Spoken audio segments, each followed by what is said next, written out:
Nos dias atuais, fica cada vez mais difícil não estarmos conectados à internet. Esse universo online, ele nos proporciona diversas alternativas, mas também nos proporciona diversos perigos. Hoje, nós iremos falar de 4 filmes que abordam exatamente esses perigos e inauguram um novo subgênero do horror, o Desktop Horror. We need nothing from you. Where were you the night my daughter went missing? Salve, salve, galera! Dando continuidade ao mês dedicado ao bicho vindo, nós iremos tratar sobre esse novo subgênero do horror, lembrando que não há um consenso na internet acerca dessa nomenclatura Desktop Horror. O que nós podemos perceber é que esses filmes detêm umas certas características comuns, como a captura da tela de dispositivos eletrônicos como computadores, tablets, celulares. Ele tem um apelo um pouco mais dramático, tenta apresentar uma trama e mostrar como que as pessoas reagem a essa conectividade da contemporaneidade. Há uma certa ausência de trilha sonora, mas quando ela aparece na verdade conversando diretamente com esses dispositivos por meio de um player de música ou de um Spotify para aproximar o telespectador daquela realidade e conversar diretamente com você. Se você também está curtindo sentir medo da tela do seu computador, já se inscreve no canal e clica no sininho de notificações para não ficar por fora de nenhuma novidade aqui no canal. O primeiro filme de hoje é um thriller investigativo alucinante. Searching nos apresenta uma jovem de 16 anos que desaparece misteriosamente. Seu pai, David Kim, vivido pelo John Cho, após 37 horas desse desaparecimento, fuça no computador da garota para ver se ele consegue encontrar alguma pista que ajude as autoridades a localizar a menina. Searching é uma espécie de techno-thriller, por assim dizer. A obra vai te conduzindo por uma viagem alucinante por busca de respostas. Você, na pele do pai, vai futricando os e-mails, as postagens nas redes sociais da garota, e aí você vai junto com o protagonista tentando montar o quebra-cabeça, e aos poucos você vai compreendendo a história da família e um pouco da vida da garota para tentar entender o que de fato aconteceu. O filme é focado em grande parte na tela do computador, e isso poderia nos proporcionar uma experiência entediante, mas muito pelo contrário. O filme, com um roteiro muito bem amarrado e momentos de tensão muito bem calibrados, nos faz ficar ligado a cada clique. E temos que dar um destaque, inclusive, para a atuação do John Cho, né, que contribui muito para esse clima de tensão que o filme provoca no espectador. Um ponto que a gente precisa ressaltar do longa é o fato dele não ser somente esse thriller investigativo alucinante que a gente citou. Ele tem várias discussões muito pertinentes, especialmente para a atualidade. E uma dessas discussões é o fato de mostrar como que esse ambiente virtual, ele muitas vezes faz com que a gente tenha a impressão errada das relações humanas. Aquelas pessoas que estão mais próximas da gente, que a gente parece que a gente conhece, e muitas vezes a gente não conhece. Search é um baita suspense tenso, repleto de plot twists, com ritmo acelerado. A obra nos proporciona uma experiência mesmo alucinante, uma experiência tensa, uma experiência assustadora, nos desperta de fato a curiosidade, e é um filme que com certeza vale a pena de ser conferido, de preferência na tela do seu computador. O segundo filme da lista de hoje vai mais a fundo nesses perigos que a gente já falou da internet. Estar na frente de um computador não é garantia de segurança, e assistir a Ken é comprovar isso. O filme nos conta a história da Alice, que é uma... da Alice...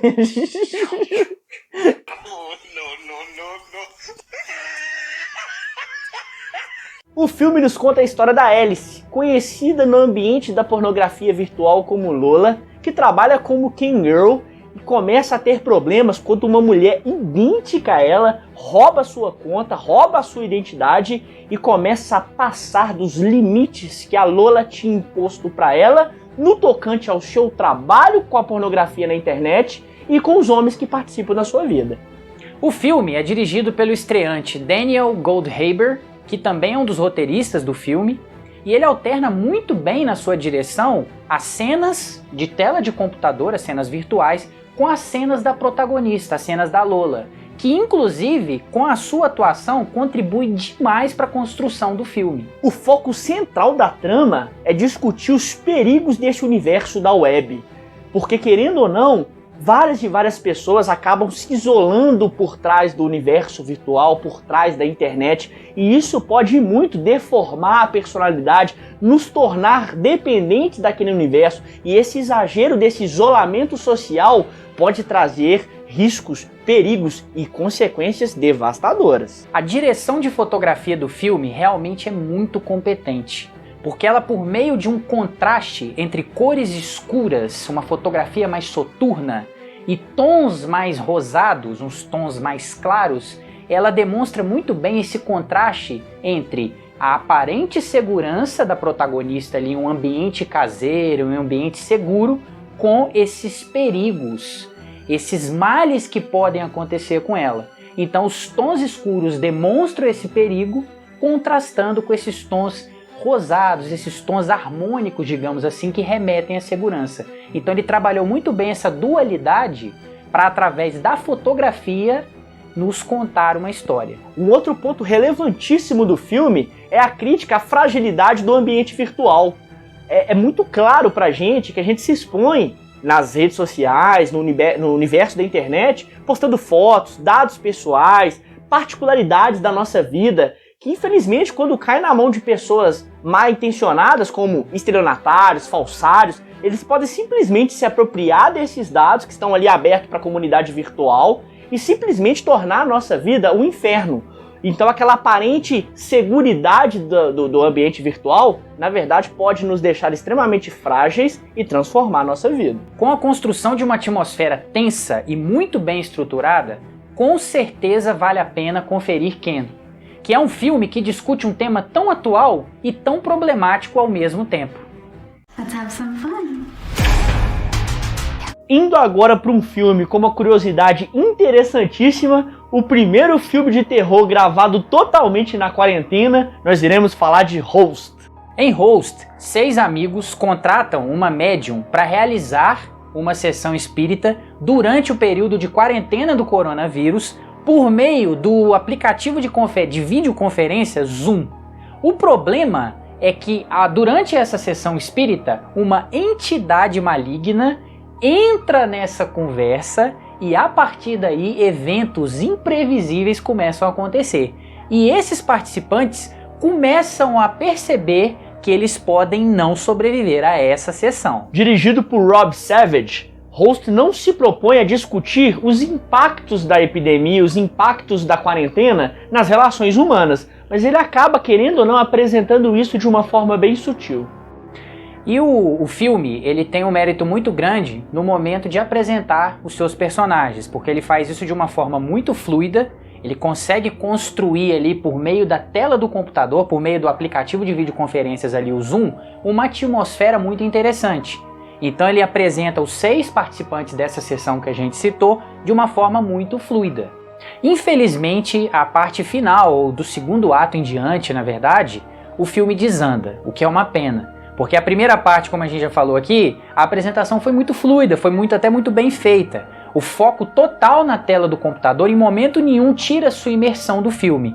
Mas infelizmente na segunda parte, quando eles começam a resolver os conflitos do filme, eles começam a caminhar para o desfecho, a coisa desanda. Porque eles começam a recorrer a diversos clichês do cinema de horror, eles utilizam de forma muito abrupta a quebra de ritmo, o que na minha opinião dá uma matada no filme, porque ele vem com uma construção gradual muito bem feita e de repente ele tem uma quebra muito abrupta e ele caminha para um desfecho infelizmente lamentável. Por mais então que o filme sofra com essa quebra de ritmo e com um final que aparentemente soou bastante acelerado e abrupto, é uma experiência que vale a pena, não só por contribuir para esse novo subgênero que está fazendo a cabeça da galera aí ligada à questão de tecnologia, como além de ser uma contribuição para o cinema de gênero, ele é um registro muito interessante do período que nós estamos vivendo, que com certeza será citado nas gerações vindouras pós-coronavírus. Vale a dica e vale a experiência.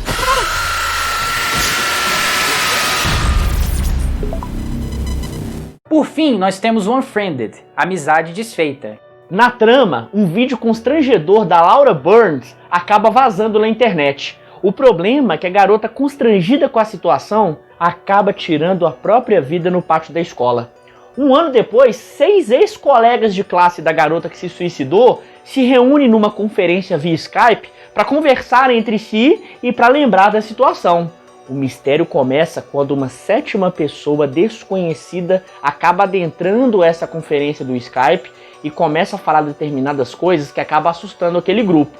Nesse momento começa uma corrida contra o tempo para descobrir afinal quem é o intruso e quais são as suas verdadeiras intenções. O filme é um outro exemplo de foco 100% na tela do computador. E a montagem ela foi muito feliz no Amizade Desfeita, porque ela conseguiu muito bem dosar a transição entre os aplicativos na tela do computador, a transição também entre esses personagens, através dessa conferência do Skype, e toda essa fluidez da montagem contribuiu para um ritmo gradativo e de crescente tensão, que vai gerar momentos extremamente incômodos, como a exclusão de um vírus, por exemplo, por um dos participantes, em que aquela tensão ela começa a aumentar, e você realmente esquece por um momento que tudo está se passando pela tela do computador. Você consegue realmente sentir a tensão daqueles personagens. Então isso é muito mérito da montagem, de fazer você esquecer que aquele filme é 100% focado na tela do computador e ser imergido em toda a tensão do filme. Como é de praxe do cinema de horror, o Amizade Desfeita, obviamente, apresenta o sobrenatural, apresenta aquela construção de tensão gradual, que inclusive é bem inovadora pelo fato de te deixar tenso com um simples clicar de mouse, mas a crítica social, aquela alfinetada, ela está presente. E no caso do filme, a denúncia é para as práticas do bullying e as consequências dela não só para quem as pratica, como para quem as sofre também. Não podemos deixar de falar de alguns problemas que o filme tem. Ele acaba abusando de muitos clichês. Ele, na sua parte final, ele peca um pouco no ritmo, apesar de ter sido ao longo do filme, ter sido muito bem construído esse ritmo, ele se perde um pouco no final. E ele também acaba fazendo aquele pecado mortal que é você esquecer sua fala. Ai, que burro, dá 0 pra ele. É muito interessante observar o esforço que o cinema de terror faz em atualizar a sua linguagem para o público atual. E um dos grandes méritos do Unfriended, por mais que, claro, ele não seja uma aula de cinema, por inclusive ser uma obra de um subgênero que ainda está em construção, mas ele tem o mérito de ser um dos precursores de uma renovação de linguagem cinematográfica de um cinema de gênero que com certeza veio para marcar gerações. Se você gostou do papo de hoje, já deixa aquele like maroto e comenta aí pra gente se vocês gostaram desses filmes que a gente trouxe aqui hoje e também se a gente esqueceu de algum filme de desktop horror que vocês conhecem. E não deixe de atualizar o seu antivírus contra entidades demoníacas e lembrem-se, consuma cultura, viva o cinema! Até a próxima, galera!